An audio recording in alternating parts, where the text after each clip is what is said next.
Assalamualaikum warahmatullahi wabarakatuh. Selamat siang semuanya. Seperti kata pepatah, tak kenal maka tak sayang. Maka dari itu, sebelum kita memulai presentasi, alangkah baiknya untuk kita kenalan terlebih dahulu. Perkenalkan, nama saya Febriansyah, saya selaku ketua dari PT Rian. Saya juga akan memperkenalkan tentang anggota-anggota kelompok saya. Yang pertama itu ada Siti Sarifah, yang kedua ada Zahra Ariesta, yang ketiga ada Najwa Lisanda Putri, yang keempat ada Dio Fareza, yang kelima ada Rehan Satrio, yang keenam ada Madisa Abbas, dan yang terakhir ada Sinla Kanendia. Nah, selanjutnya saya akan mempersilahkan kelompok saya untuk menjelaskan lebih detail terkait manajemen produksi. Yang pertama adalah latar belakang dari kami sendiri, ada manajemen produksi yang merupakan cabang dari manajemen yang berfokus pada bagaimana mengelola sumber daya yang tersedia untuk memproduksi produk atau jasa yang diinginkan oleh konsumen dengan cara yang efektif dan efisien. Kemudian untuk produknya sendiri, kami membuat mochi yang merupakan makanan tradisional Jepang yang terbuat dari beras ketan yang direbus, kemudian diproses menjadi adonan lembut, elastis, dan lengket.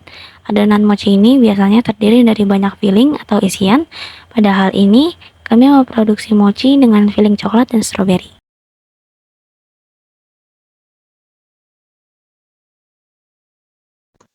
Lalu, kenapa PT Rian memilih mochi sebagai barang produksinya? Yang pertama, karena mochi memiliki potensi keuntungan dan bisnis yang menjanjikan. Yang kedua, dapat dijual di berbagai tempat. Penjualan mochi ini sangat fleksibel, bisa melalui online maupun offline. Yang ketiga, mudah diproduksi.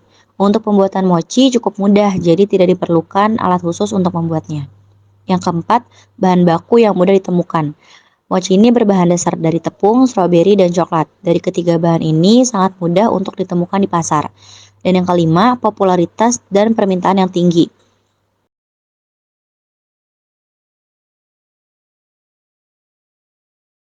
Selanjutnya adalah manfaat dari manajemen produksi. Yang pertama, hasil yang maksimal. Dengan menerapkan manajemen produksi, perusahaan dapat menghasilkan produk dengan kualitas yang lebih baik dan sesuai dengan kebutuhan konsumen. Yang kedua, biaya yang lebih rendah. Perusahaan dapat mengurangi biaya produksi dan meningkatkan efisiensi penggunaan sumber daya dengan menerapkan manajemen produksi yang efektif dan efisien. Yang ketiga, produk yang lebih unggul di pasar. Perusahaan dapat meningkatkan daya saing produknya dengan menghasilkan produk yang berkualitas dan sesuai dengan kebutuhan konsumen. Yang keempat, mengurangi resiko kegagalan. Dengan melakukan perencanaan produksi yang matang dan mengendalikan proses produksi yang dengan baik, perusahaan dapat mengurangi resiko kegagalan dalam berproduksi. Yang kelima dan yang terakhir, meningkatkan keuntungan.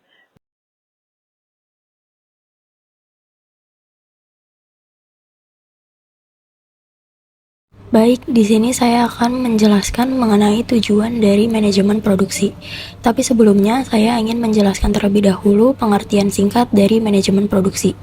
Manajemen produksi merupakan suatu cara mengelola sumber daya yang ada, baik itu waktu, modal, maupun tenaga kerja, agar lebih efektif dan efisien. Jadi inti dari manajemen produksi ini sebenarnya untuk mengefisiensikan seefisien mungkin seluruh kegiatan produksi. Nah, supaya apa? Ini yang akan saya bahas. Tujuannya terbagi menjadi 5 poin. Yang pertama, untuk meningkatkan produktivitas. Ini berkaitan dengan tenaga kerjanya atau sumber daya manusianya.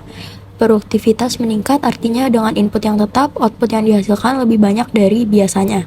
Artinya manajemen produksi sudah berhasil terlaksana. Yang kedua, mengurangi biaya produksi. Setiap perusahaan pasti menginginkan laba yang maksimal dengan cost minimal mungkin. Dengan adanya manajemen produksi ini, maka diharapkan dapat mewujudkan impian perusahaan tadi. Dan memang itulah tujuan dari manajemen produksi.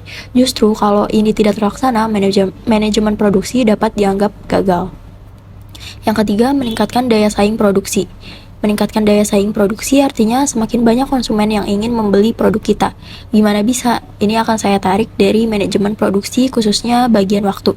Karena dengan manajemen produksi, waktu produksi yang dihasilkan dapat ditekan. Contohnya, kalau kita menggunakan teknologi yang tadinya membutuhkan waktu 5 jam untuk produksi dapat ditekan menjadi 2 jam menggunakan teknologi. 3 jam sisanya dapat digunakan perusahaan untuk mengembangkan inovasi lain terkait produk, sehingga konsumen memiliki pilihan yang terbaik tiap harinya dari perusahaan tersebut. Maka meningkatlah daya saing produksi si perusahaan. Yang keempat, meningkatkan keuntungan. Poin ini berkorelasi dengan poin 2. Dengan adanya manajemen produksi, maka pastinya yang diharapkan adalah menekan biaya dan memaksimalkan laba. Lalu yang terakhir, meningkatkan fleksibilitas produksi. Artinya, perusahaan dapat memvariasikan produksi dengan cepat sebagai tanggapan terhadap perubahan permintaan konsumen. Biasanya ini terjadi karena perusahaan sudah menggunakan teknologi dalam proses produksinya. Lalu juga karena manajemen waktu sudah berjalan dengan optimal.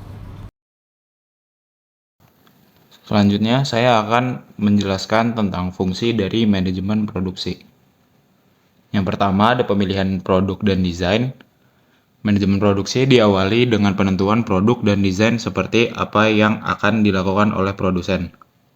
Yang kedua, ada pemilihan proses produksi. Pada proses produksi, manajemen perlu mempertimbangkan dan memutuskan prosedur seperti apa yang akan ingin dilakukan. Yang ketiga, ada memiliki kapasitas produksi yang tepat. Yang keempat, ada pengendalian persediaan manajemen produksi, yaitu manajemen produksi juga fokus pada pengendalian persediaan stok harus pas dan tidak lebih ataupun kurang. Karena jika lebih, maka akan terbuangnya material secara sia-sia. Yang kelima, ada perawatan dan pergantian mesin. Pemeliharaan mesin, manajemen produksi bukan hanya soal produksi barang, tetapi juga bagaimana caranya merawat mesin agar tetap efisien.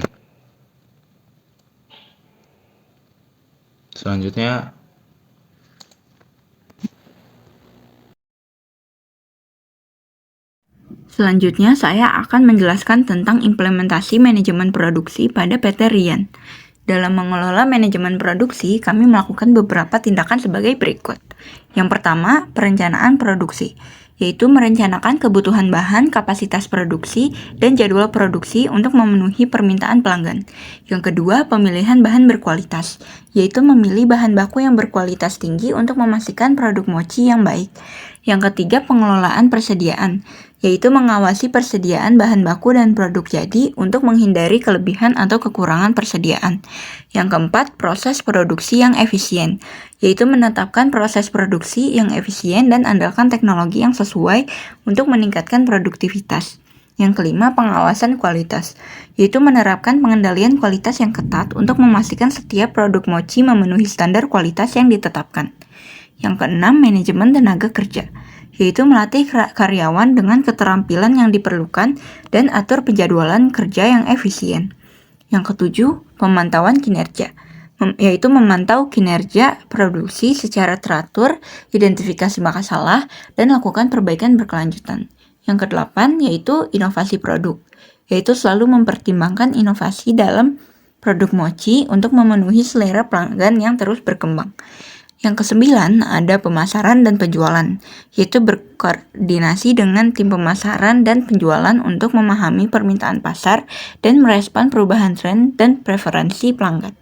Dan yang terakhir, ada keberlanjutan dan evaluasi, yaitu mempertimbangkan praktik produksi ramah lingkungan dan mengevaluasi seluruh kegiatan untuk mendukung keberlanjutan bisnis dalam jangka panjang.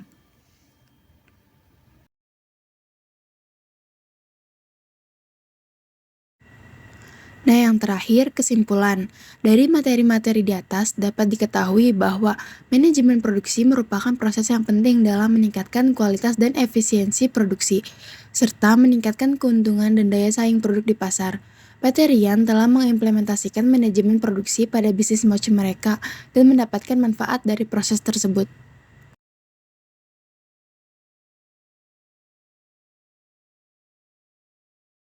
Ini adalah produk mochi yang kita buat, yang kita beri nama Kimochi.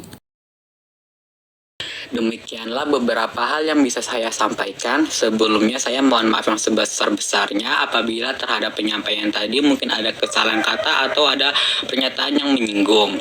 Saya selaku ketua dari PT Rian sebagai perwakilan kelompok ingin meminta maaf yang sebesar-besarnya. Sekian dari PT Rian, kurang lebihnya mohon maaf. Wassalamualaikum warahmatullahi wabarakatuh.